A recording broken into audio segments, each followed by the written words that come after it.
Achetez des produits alimentaires de base avec vos tickets restaurants si vous en avez. Ce sera finalement toujours possible en 2024. Annonce d'Olivia Grégoire, la ministre déléguée au commerce, hier après des tergiversations du gouvernement. La mesure en vigueur depuis l'an dernier devait prendre fin en décembre pour revenir à la formule de base. Alors, pour se retrouver dans tous ces changements, on revient sur l'histoire de ces titres repas distribués à quelques 5 millions de salariés avec vous, Baptiste Morin.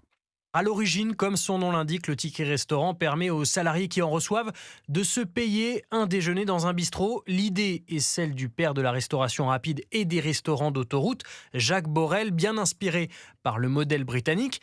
Mais à l'été 2022, près de 60 ans plus tard, les règles ont été modifiées. Pour aider face à l'inflation, le gouvernement a étendu le champ des articles concernés par les tickets restaurants. En plus des plats cuisinés, il a ajouté les produits alimentaires de base. Et depuis, le télétravail aidant, beaucoup des 4,8 millions de bénéficiaires de tickets restaurants les utilisent pour faire leurs courses, sauf que la loi prévoit un retour aux règles de base au 1er janvier 2024.